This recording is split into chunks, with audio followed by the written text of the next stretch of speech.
good morning, everybody. Just wanted to take this opportunity here this morning to provide an update on John Tavares following the incident in the first period of Game 1 against Montreal. As everybody, of course, saw, John was stretchered off the ice and transported along with our medical director, Dr. Noah Foreman, to St. Michael's Hospital in downtown Toronto. Once at St. Michael's, John received a CT scan, MRI, and along with Dr. Foreman, was consulted with the lead neurosurgeon and neuroradiologist at St. Michael's Hospital, and thankfully cleared of all structural damage to his head, neck, and spine, which was obviously a major concern at the time of incident. So we're thankful for that. John was admitted overnight to the hospital for observation and was discharged yesterday morning and returned home with Dr. Foreman, and has been with his family since then, and under the close watch and medical care of Dr. Foreman and our staff here. John was diagnosed with a concussion and also sustained a knee injury on the play. It's a similar injury to the one sustained by Zach Hyman in Vancouver in the regular season.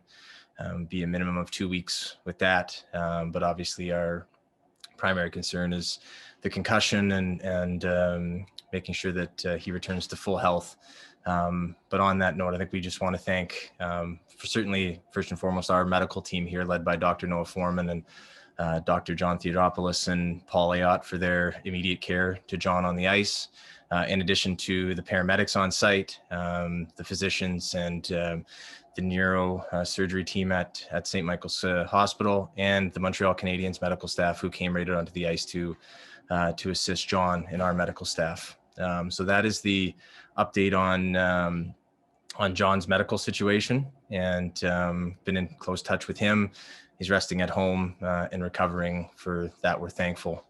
I did also want to take this time to, I know that the players and our coaching staff are focused on Game 2 here tonight, but I did want to address one other issue on behalf of our organization, and most importantly, our players and their families. I think that situations like this garner a significant amount of coverage, but as an organization, we felt yesterday that the Toronto Sun cover their newspaper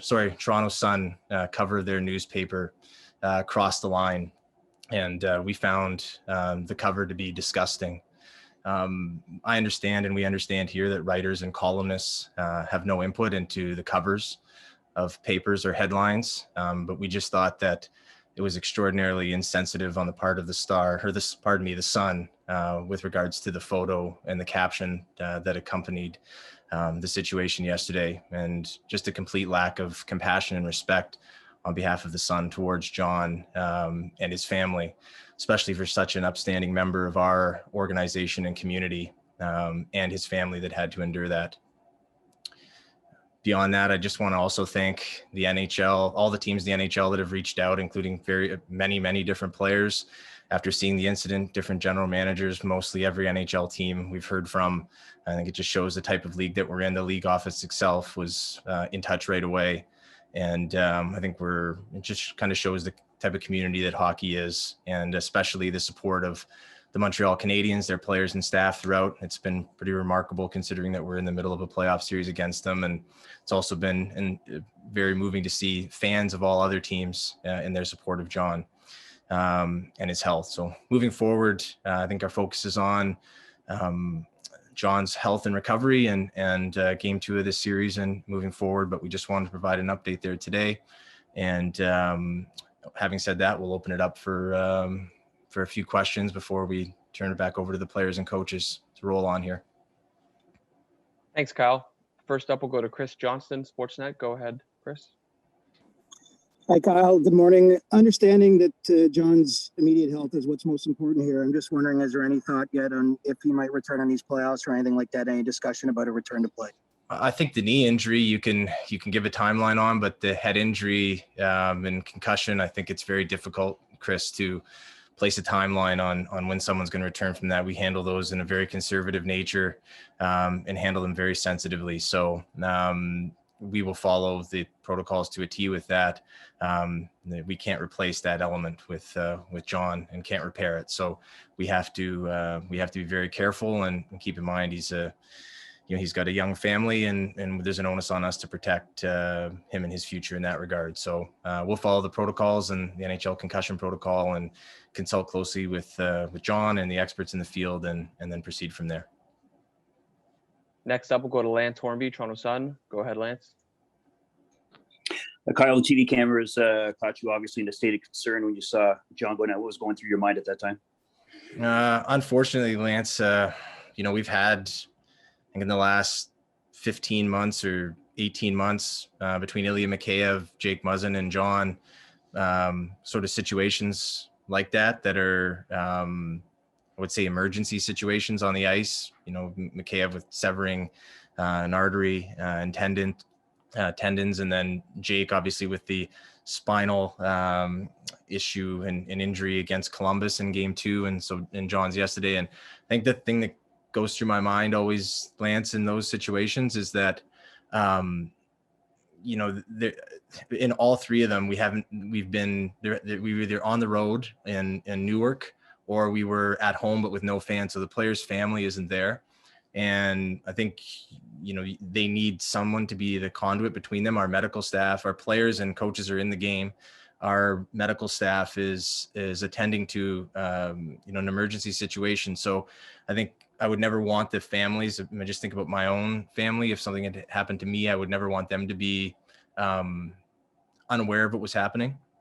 And so it's getting down, obviously you care about the player deeply and what their status is, but also to be able to provide updates to the player's family.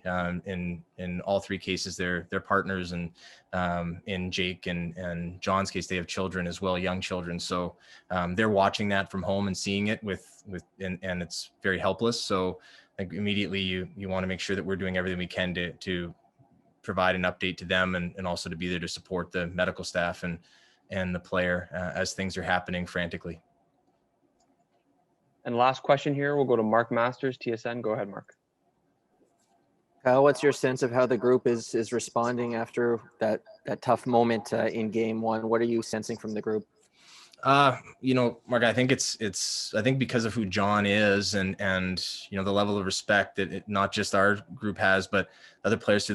We've had these types of situations, and I don't know if it was the nature of it, the number of people who were watching or what it was, but the outpouring of support has been remarkable for John. And I think the players and staff have done as best they can. I think especially after knowing that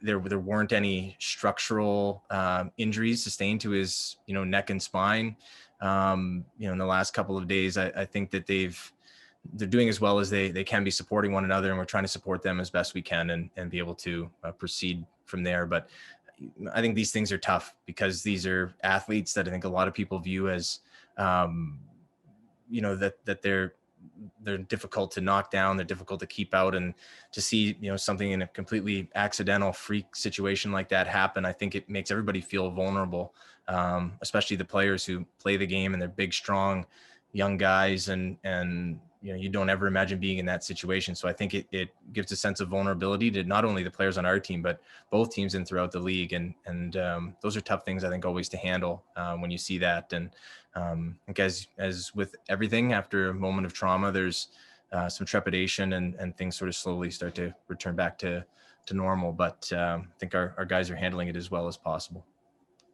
Thanks, Kyle.